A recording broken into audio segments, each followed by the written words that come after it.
It's the Brian Lehrer Show on WNYC. I'm Amina Serna, filling in for Brian today. And joining me now is Gilbert Cruz, editor of the New York Times Book Review, here to walk us through the 10 best books of 2025. Always a big moment for readers. Gilbert, thanks for being here. Welcome back to WNYC. Well, thank you for having me back on. So let's dive right in because we got 10 books to get through. First on the list is Angel Down by Daniel Kraus, which is getting a lot of buzz because the whole thing is written in one sentence. It certainly is. This is it's somewhat experimental. It's sort of it's a piece of historical fiction set during World War I.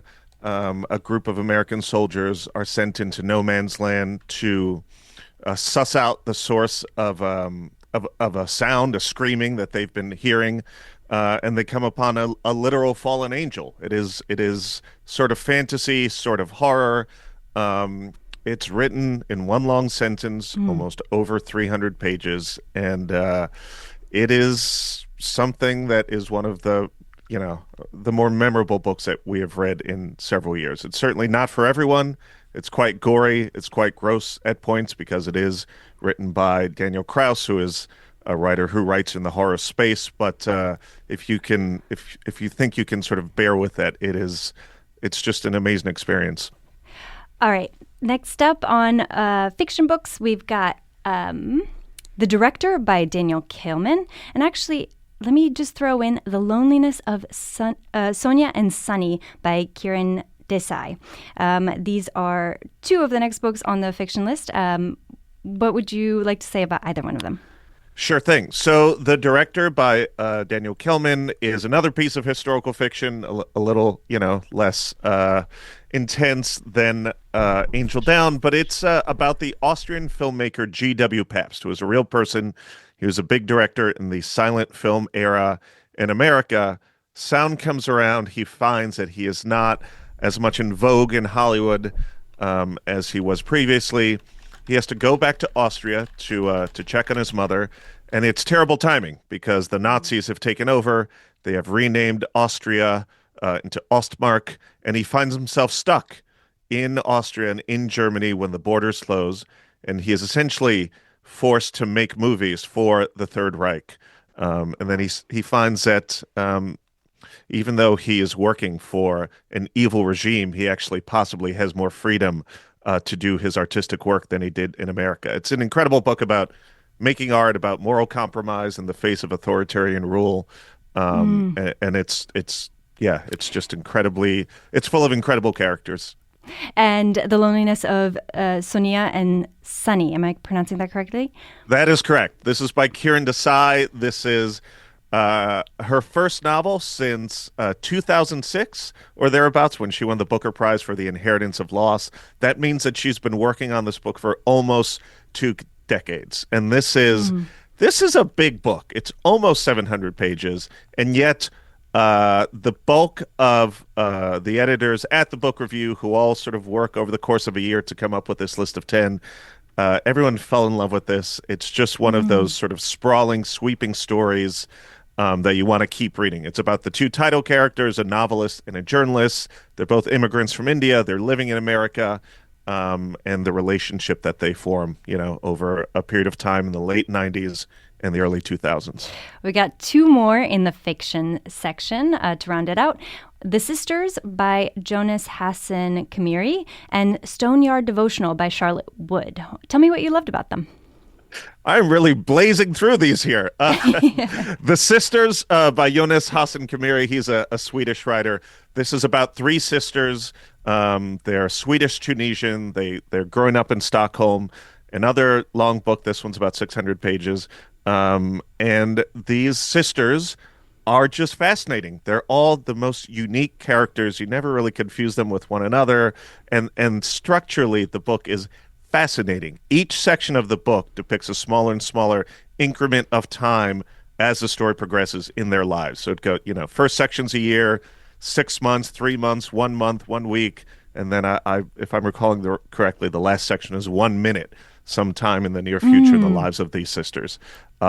Because of that, you just, even though it's not the shortest book, you find yourself propelled through the story of the sisters, this man who enters their lives, their mother.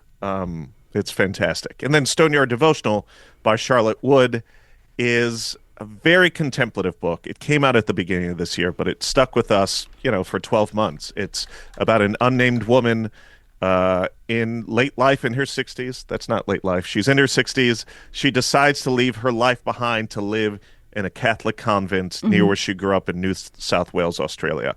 And it's written sort of almost as a series of diary entries almost. And for me, it was about sort of the tension between the overstimulated world that we live in, and the way that retreating to stillness can be incredibly appealing to people. It's about memory. It's about guilt. It's a very delicate book that we really adored. Gilbert, as you're talking about the fiction picks for this year, it's super interesting. There's a lot of different sort of conceits, right? Like different ways to write books. The one sentence long. The Angel Down by Daniel Krauss, the diary entries we see in Stone Yard Devotional by Charlotte Wood, even, the sisters, as you were just talking about, how quickly sort of it plays with time, excuse me. So I don't know, kind of a little bit of a thread I'm seeing here as you explain and sell these books to us. Well, I think it's we don't put this list together to send a message of any sort. Like each book has to rise on its own merits. But I think certainly when you read as many books as we do at the New York Times Book Review, and, collectively we're reading, over 1,000 books over the course of a year, you are looking for the things that stand out. And that can be when it comes to language, that can be when it comes to structure, that can be when it comes to character. If a book is good, but it feels familiar, it's very hard for that book to rise to the 10 best books of the year. It's nearly impossible. Moving on to nonfiction, you selected A Marriage at Sea by Sophie Elmhirst.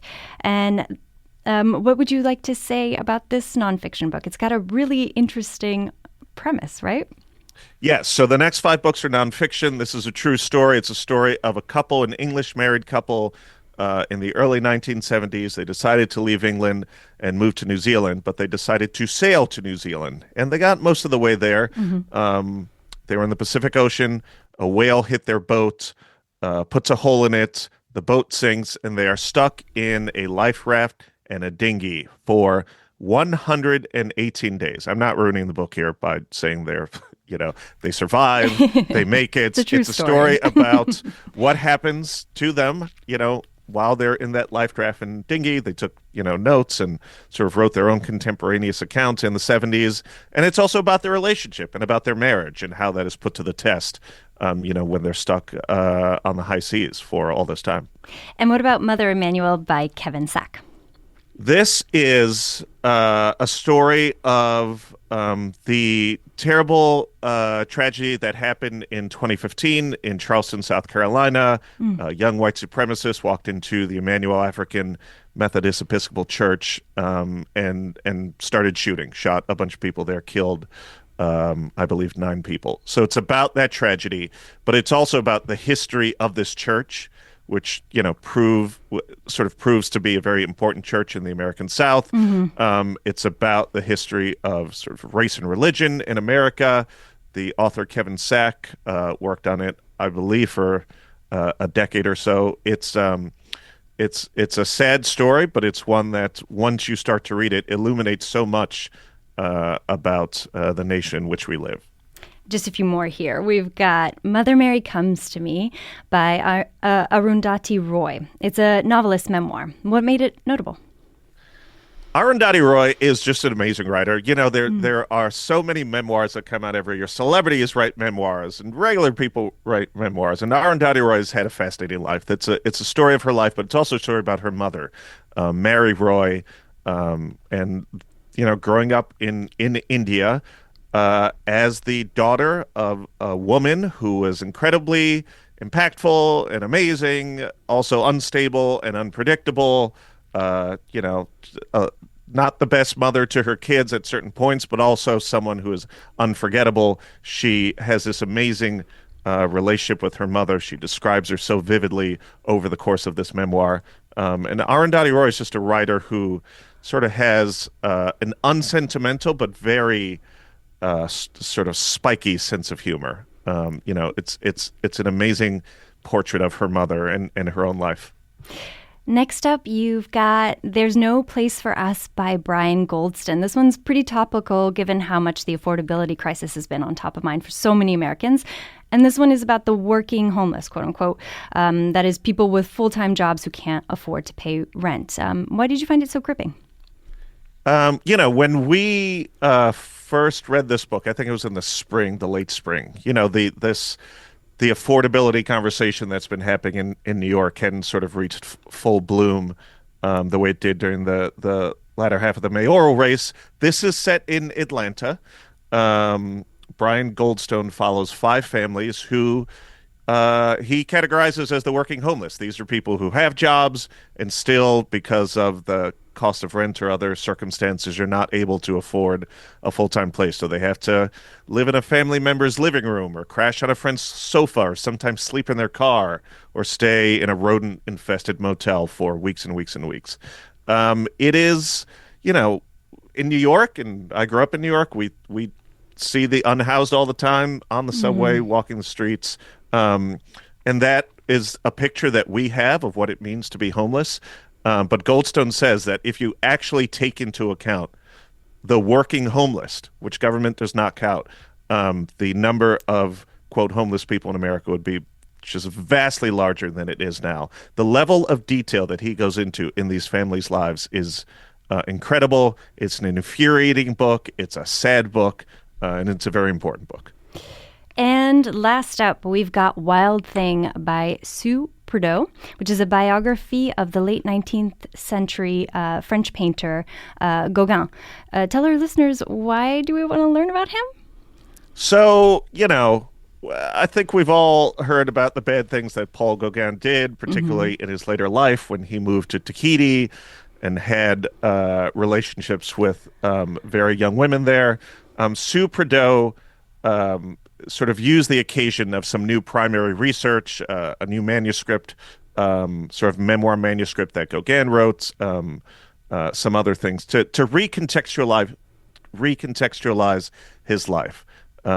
We've had a conversation in the past many years about bad men, both present and past. And Paul Gauguin is someone who has sort of gained this reputation of being a scoundrel, being a columnist, not a colonialist, not a columnist.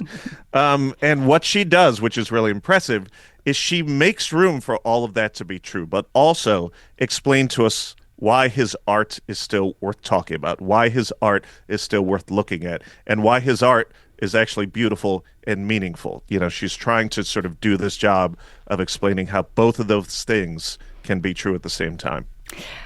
All right, we made it through the list with a minute to spare, which is incredible. The reason why we asked you to come on today, Gilbert, is because books make such great holiday gifts. So before I let you go, in just kind of 30 seconds if you can, what makes books are so hard to buy for gifts, but I don't know, any advice as the New York Times book review editor?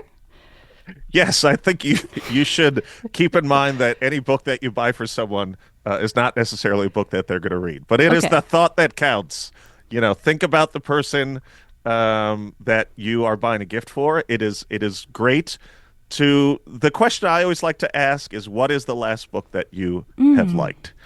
It's not about what the great books are out there, because there are many great books, and all the books on our list are great. It's about what is great for the person that you are buying a book for. So, hopefully you know the person you're buying a gift for and have a good sense of what they might like to see on their shelves. Whether or not they actually open it is not your problem. All you're responsible for is getting the book for them.